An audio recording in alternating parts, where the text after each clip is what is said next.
Good morning, everyone. I'm Matthew Taylor. I'm the RSA's Chief Executive. It's my enormous pleasure to welcome you here to today's Skills 2014 Summit. I'm slightly nervous today because I used to work for the Labour Party and I'm the Chief Executive here, so I'm rather worried that when Michael Gove comes this afternoon, he'll try and sack me.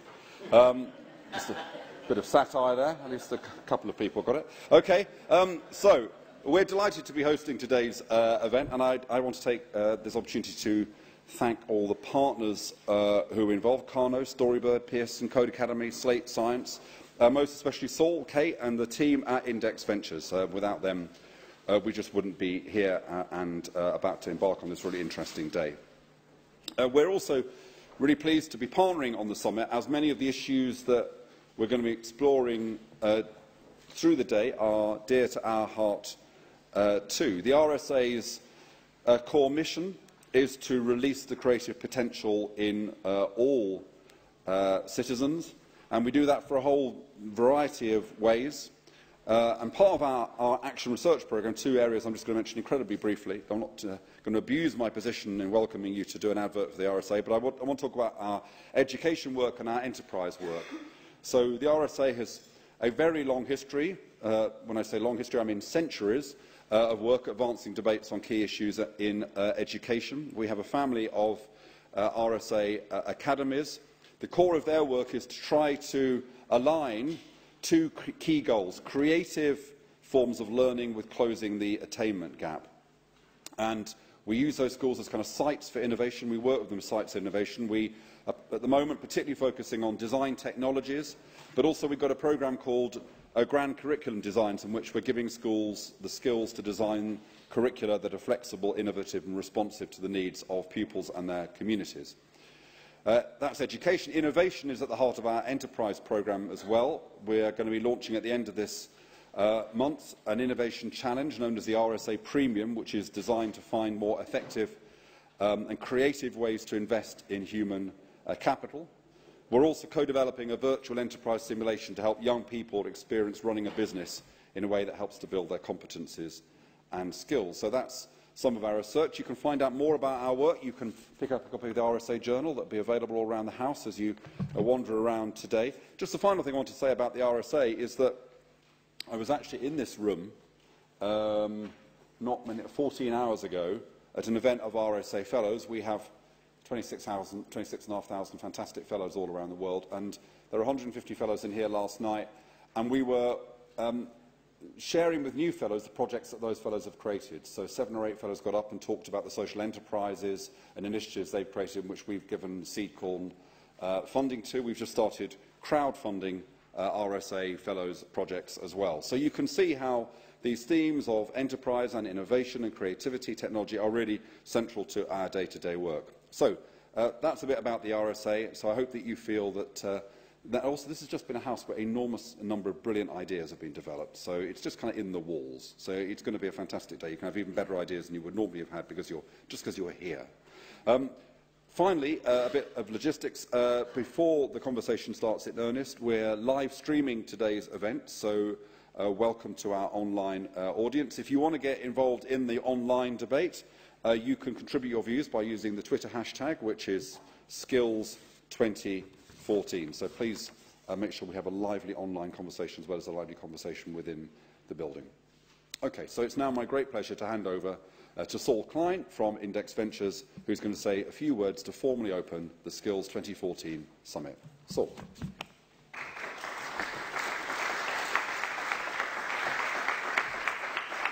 Thank you, and thanks everyone for being here. I know people have come actually from all over the world to have this conversation today. We've got policymakers, not just from the UK, from Labour, from Tories. There may even be some Lib Dems in the room, or UKIP for all I know. That one really was lost on people here. But actually one of the things we wanted to do today was to showcase not just some of the best of British thinking when it comes to skills and the future of education, but as we know, education and skills is a global issue, and there's some amazing people here who I encourage you to meet from some of some of the countries that have really sort of shown the way for education systems. So people from Singapore, people from Estonia, people from Israel, and we have companies also who are really innovating when it comes to education. We have Storybird from New York, we have Tribal Learning from Finland, and in addition to all of us having a great conversation, hopefully during the course of today, there are 3 workshop sessions which I encourage people to sort of dip in and out of during the day, where we have primary schools coming from London actually having hands-on experience with some of these really cool new education technologies that are available. So let me just give you a quick sense of the day, and hopefully this is going to work. I don't know my own password. Anyone from Google here? So what we were actually trying to do with today is to reimagine what a school curriculum would look like in the 21st century. One of the things we all know about education systems is that because it touches everyone's life, it is highly politicized. Everyone has a point of view on education. We have a point of view as parents, we have a point of view as students, we have a point of view as teachers, we have a point of view as Labour, we have a point of view as Conservative. And I think, you know, there are some issues that really need to rise above politics. And it's really sort of the way we think about education. And so what we've tried to do today is really bring you guys together to help us have a conversation, not because anyone here is going to know any of the answers, but there's some great people who are going to be talking today. You know, if you see in the program, we're really trying to say, are these subjects that a 21st century curriculum should have? Entrepreneurship, coding, math, science, design, the humanities. What are we missing within these subjects? What are the things that we should emphasize and focus on? And I think this is really the beginning of a conversation that we hope, you know, by bringing ourselves to a place as amazing as the RSA, where, you know, with its hundreds and hundreds of years worth of heritage, we can sort of stimulate a conversation that people, not just in the UK, but going back to other countries and online, can take forward. So one thing I just wanted to start with was my kids, obviously. So these are my kids at the Tate Modern. We're really blessed in London to have all of these great cultural artifacts, museums. You know, we walk through culture every day. But at the same time, we're now living in a world that the internet has pretty much taken control of. And people in my day job ask me a lot about how is the internet and technology impacting their business, impacting society, and they tend to talk about technology. And this guy, Joy Ito, if you don't know him, is probably one of the wisest people I know in terms of how they talk about or think about technologies. Now the director of the Media Lab at MIT. If you want to follow him on Twitter, he's @Joy, his first name. And he said something I think is really profound, and I want to sort of start off with this because I think it's really important, because we focus too much on tech and coding and the internet, but actually the internet, he says, is not a technology, it's a belief system. And I know that sounds kind of airy-fairy, but I don't care, because I believe it, and I've believed it for 20 years. And I think unless actually we understand, when we educate people, that you have to think about belief systems, not just about technologies, we're missing a trick. This was the internet in 1969. So, you know, it's the reverse Mason-Dixon line. Didn't actually sort of cross over to the other side. And it's very, I mean, the Salt Lake is in there, but other than that, it's pretty much a California thing. So, you know, this is the internet today. 1969 today. And I think we all know this. You know, the internet now is connecting 3 billion people. And, you know, one of the things I find totally fascinating is that we still think that the internet looks like this. We still think the internet actually lives in Silicon Valley.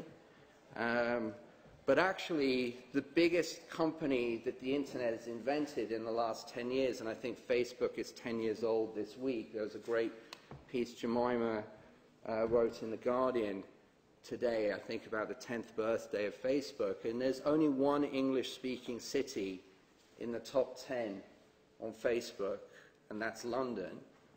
And by the way, because Facebook has not managed to make serious advances in China or Russia, doesn't even include China or Russia. So let's be clear that we are no longer living in a US internet. And actually being in London, speaking English, but not being American, may have significant advantages in a century that looks like this, not like this. And the reality is, and you know, I know many people have already seen this chart, which is some work that BCG put together a few years ago to look at the internet's impact on GDP. And the internet is eating GDP. So what does it mean that the internet is now 10% of UK's GDP? What it means is that the internet in the UK is a bigger part of our economy than health, a bigger part of our economy than construction, a bigger part of our economy than education. So the internet is not a technology, it is a belief system, and it is the foundation, or one of the largest foundation stones of our economy. So we better understand it. And then, you know, we have the questions that we've all been wrestling with in terms of the skills gap. You know, can technology help youth unemployment? You know, one in five 18 to 25-year-olds are unemployed in the UK. If you're in Greece, you know, that's 1 in 2. If you're in Spain, that's 1 in 2. If you're in Portugal, that's 1 in 3. I mean, imagine coming out of school and being faced with that, however good your education system is. And then, you know, looming behind this is, does technology actually create skills or destroy jobs? I don't know if anyone saw in The Economist a few weeks ago this amazing chart which basically it shows the likelihood that you will lose your job in the next 20 years because of technology. And if you're an accountant, you're pretty much going to lose your job. If you're a dentist or if you're clergy, you're probably not going to lose your job. So obviously religion and spirituality is a good business. It's a good one to go back into, or a personal trainer, I guess. Maybe it's the same thing, mind, body, I don't know. And here's the skills gap, sort of writ large. This is some work McKinsey did. Basically, the only people who think they're doing a good job training people for skills are the providers of education. Neither the customers nor the people coming through the education system think that they're getting the skills that they need. So, you know, it's all lies, lies, and damn statistics, but, you know, this is what people think. But, and this is why we're here today, maybe we can change education. Maybe there's something positive we can do here. You know, education is a $4 trillion industry globally. $1.3 billion is spent every day on education. There are only 2 things that more money gets spent on every day. Weapons and health. So this is important. And this is a slide that, I don't know if anyone read the work that Pearson did with Nesta. But this is probably, I'm sorry to start the day on such a downer, but this is probably one of the most depressing slides I think I've ever seen. So along the bottom is kindergarten to year 12, and on the left-hand side is the percentage of people who love school. Now, you know, my son and daughter, my wife's here as well, and my mum. My dad didn't show up. I have words with him later. And I invited my sister too late, so I'm sorry, Melanie. But when you start school, you actually love it. 95% of kids who go to kindergarten love it, and then it's basically an entropic slide down to maybe you start to see that school's going to end, you know, by year 8 or 9, and you're like, oh yeah, okay, maybe I'll get a bit more positive again. So, I mean, this is the job we've got ahead of us, basically, is because, you know, you start with this unbelievable enthusiasm and love of learning, and wow, you know, there's this whole world out there, it's so cool, and then, no. And just to go back to Britain for a second, because this is where I live and where I've been fortunate enough to be brought up and educated, you know, actually on this subject, technology, skills, education, Britain has like an incredible heritage. Starting obviously with a woman who, you know, actually the blue plaque is around the corner from here, the daughter of Lord Byron, who's a pretty good writer, and she wrote the first algorithm, Ada Lovelace. I'm sure most of you know her. Followed by the recently pardoned Alan Turing, who, although he had to hide